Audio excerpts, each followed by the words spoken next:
this really wasn't my fault necessarily. Not that that brought me any comfort, like in the grand scheme, but you know, there's all of these, like, there's all of these things that people say about people who have weight problems, that they're lazy and that they don't care and that they give, you know, that they just let themselves go. And that couldn't have been further from the truth for me. I cared. I didn't let myself go. I didn't, but I also didn't have the tools necessary to be able to take it where I needed to go. You just didn't know how. I just didn't know how, right? This had nothing to do with not wanting to. This had nothing to do with judgment. This had to do with curiosity and a lack of curiosity. And that was the other, you know, magic ingredient that went into this whole plan discussion that we had, was the fact that if you replace judgment, and self-judgment especially, with curiosity, it led to really, really cool places, right? There was the answers to the questions that you were looking for were available to you if you just wanted to ask the right questions. And so all of that, you know, has allowed me to just, you know, achieve things that I never thought was possible. And gain confidence and self-esteem. Absolutely. So, you know, I mean, I mentioned, right, my wife and I were roommates, right? If I brought her here right now and said, so how would you characterize our relationship? It wouldn't be as roommates, right? Like our communication improved. The feelings that we have for each other, of each other, have transformed. You know, our relationship is better now than it was in its infancy, because, you know, I've reinvented myself as a completely different person, because the plan has allowed me to, you know, the plan has been a tool in that journey, like, but a really, really, really valuable and important tool, right? Not something that that changes who you are in a bad way, but it foundationally and fundamentally changes who you are and allows you to sort of become the best version of yourself, if that makes any sense to you at all, right? Because it takes the onus off of what you've done in the past, and it says, well, obviously that didn't work. And so have an open mind and trust the process and just try these little things. And so when I did that and I started to try these little things, man, these little things added up to so much. It's kind of, yeah, it's almost hard to put into words, the levels of changes and those types of changes that I sort of went through. And how do you feel about being 50 now? Yeah, you know, age is just a number, honestly. You know, I have been able to achieve things that I haven't, listen, I got to a weight that I hadn't been since I was 12 years old, literally 12 years old. I got into clothes the size that I was wearing when I was 11 and 12 years old in the doctor's office, looking at that thing that says obese, right? Now, for me, you know, just to be perfectly honest, if you look at a BMI index, I'm still would be considered obese. And, you know, it's a work in progress. And I think that that's why this is such a neat journey. And it's so important that it's a journey and not a destination. And I think for me, that's what mastery means. Mastery isn't, I have now mastered this thing and I never have to think about it again. Mastery is, I can always improve. You know, because while I was doing this, I sort of thought, wouldn't it be cool to be 225? You know, I was 273, 275. Wouldn't it be cool to be 225? And I never really set it as a goal because I didn't think it was going to be possible for me at 53 or 54 years old to get to 225. But I sort of threw it out there to the universe and said, wouldn't it be cool? And then 7 or 8 weeks after I said that to the universe, I was 226 and I had to go on our group calls. And I'm like, well, I can't really throw in the towel, so I'm just going to change the thought. And wouldn't it be cool to be 195? Had I thought at 275, I put a goal of 195, I would have talked myself out of it because I didn't believe that was possible. And the reason I didn't believe it was possible is because I had never had those results ever in my life. And so what the mastery approach allowed me to do was just improve, just better your best, just continue to improve. What are you learning? And so I could remember days in our group when I would get on the call and say, hey, it was a great week. I gained 3 pounds. And people were like, what do you mean it's a great week if you gained 3 pounds? The reason it was because I could then look back over the past week and figure out what I was doing, that I wasn't getting the success or wasn't getting the results that I wanted. And they were tangible things that I could adjust. I could make adjustments along the way and learn what worked and learn what didn't, and become really in tune with my body in such a way that it wasn't this mystery anymore, right? So I didn't know what I didn't know, but I was learning what I needed to know in order to live as a fit person instead of a fat person. And listen, it took me 50 some years to learn how to live as a fit person. So to think that that's going to be done in a year or 2 years, it's unrealistic to expect that. And, have I had some ups and downs? 100% I've had ups and downs. Life happens, right? Do I still eat periodically when I shouldn't? Yes, I do. I absolutely do. But do I know how to get back on track? Because you don't have to be perfect. Because I don't have to be perfect, right? And that's what this allowed for. It was that in order to stay on keto, I had to be perfect, and I couldn't eat an apple. Or fried onion. Or fried onions, for God's sakes, right? Because I wanted a little variety in my taste, for myself, but I had to be perfect. Here, I don't have to be perfect. And I've tried other things. I've tried the 75 hard, where for 75 days you had to be perfect. And then if you didn't, you had to start over at day 1. And all that stuff does to me is it just messes with my mind. Because the one thing that fundamentally I understand as a human being, I'm not perfect. And I can't show up as being perfect. I can show up as being the best version of myself that I could be that day, but that's still not perfect, right? And if you have to be perfect to succeed, you're set up to fail. 100%. We would all be set up to fail. 100%. And so there was a lot of comfort for me in that. Just knowing that there's room for experimentation, as long as we don't judge, as long as we approach it with curiosity.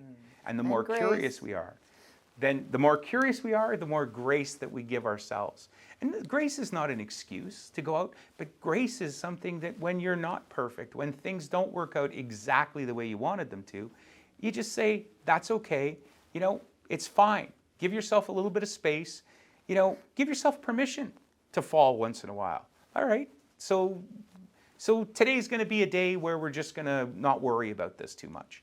And then tomorrow it's going to be better, or later this afternoon it's going to be better. When you feel like you're more armed with what it takes to get back into it, you get back into it. Because the most important thing that I found was I didn't go through these long spells of beating myself up over and over again, right? I never suffered with any of that. And so, there's that adage, you take 1 step forward and 2 steps back. Well, the reason it's 2 steps back is because it's 1 step back because you didn't get the results. It's another step back because you beat yourself to death for it, right?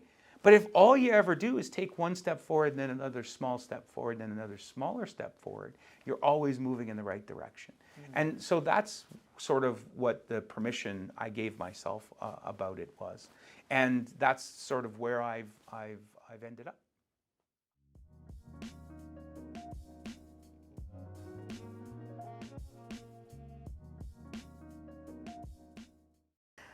I've had a really long relationship with my weight and food. And, I remember back in my teens where my mother would take me to Weight Watchers or a group called TOPS meeting, her and an aunt of mine, and overweight ran in our family. And my mother sat me down one day and said, Susan, you're going to have a problem with your weight. Sorry, just the way it is. So it's time you started to learn how to like grapefruit and cottage cheese and stuff like that. So, ever since I can remember, I've always had the thought that I wasn't good enough. I wasn't thin enough. I had this thing called obesity, overweight, fat, whatever you want to call it. A weight problem seemed to be the easiest way to say it. And, you know, I had a little bit of programming that I'd always have this problem, and I needed to solve it. So I knew that. I knew it was a problem. Knew I needed to solve it. And one thing I can tell you is I'm really good at losing weight. I figured that out. I figured out a long time ago that if you eat less than what you needed, I would lose weight. And I would do that, and I would lose weight, and I'd be all happy, and then I'd gain it back. And it was the most puzzling and difficult thing for me to try and figure out how to actually lose weight. And so I yo-yo dieted for years. Forget years, I mean decades. And, you know, I wish I could tell you that it always went down, or, you know, even though I gained, it went down. It didn't. My weight started to climb, and then I'd go on an extreme diet. I've been on the cabbage diet. I've been on a 10-day cayenne pepper, hot water, maple syrup fast. I've been to doctors. You name it, I've done it. I know I'm the only one out there with a weight problem that's tried every diet. Keto, intermittent fasting, you name it, I've done it. And I'm here to tell you it all works. Every single one of it. Every single one of them worked. I lost weight. Yeah. I wasn't ever able to keep it all off. And I developed a thyroid condition, so I was diagnosed as hypothyroid, which means I had a really good excuse now for being overweight. And I have to tell you that diagnosis made me fatter. Yeah. Because I thought, well, it's true now. I have medical proof that my metabolism is slow and not working, and I have to take medication to bring it up to normal. And so, you know, for a good 5 years after that diagnosis, I probably put on 50 pounds. Yeah. I don't know if I felt sorry for myself. I don't know what was going on psychologically, but it made the problem bigger. And it wasn't until I decided to get married in my late 30s that I thought, you know, I need to do something more sensible than this extreme dieting. At some level, I believed that I'd caused my own thyroid problem by the extreme eating, extreme weight loss, deprivation, yo-yo up and down. And so at that point, I joined Weight Watchers, and I made myself a promise. And I said to myself that I would not quit until I had reached my goal weight.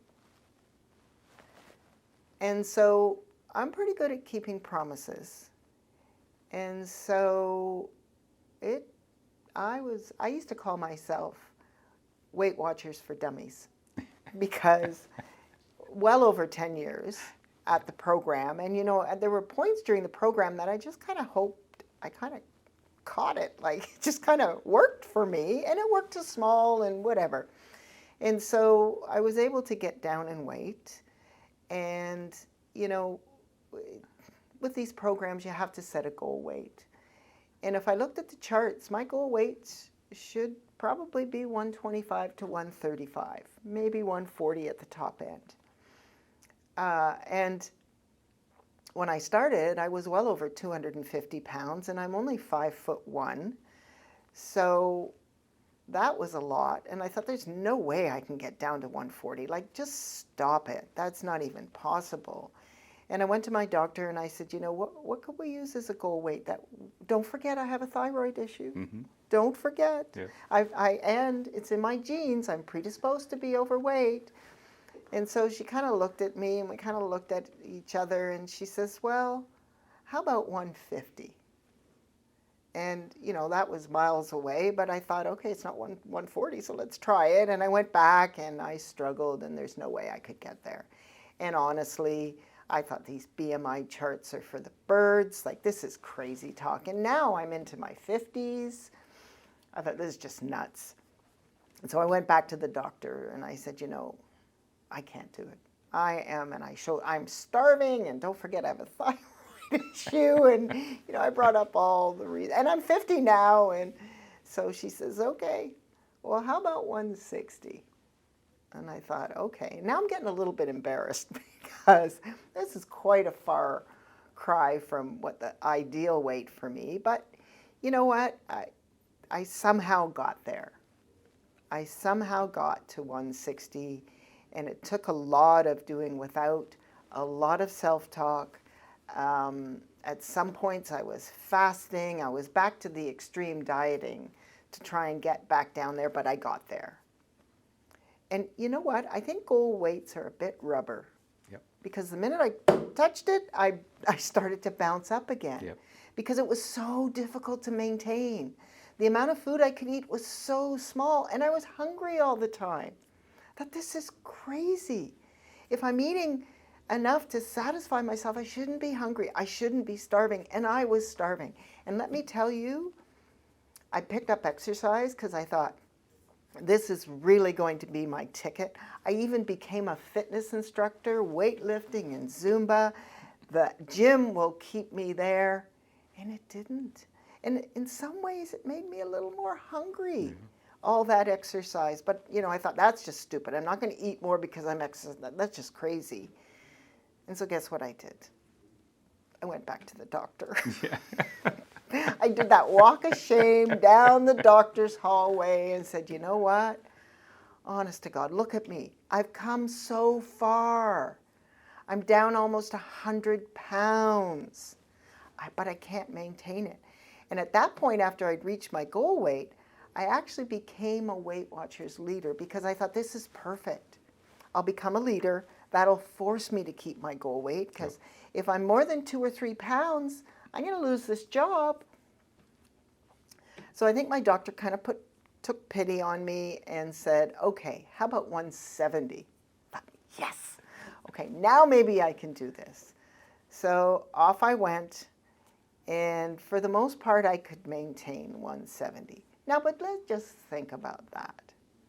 170 is about 45 pounds more than I actually should be if I look at these medical charts, which I've decided are stupid.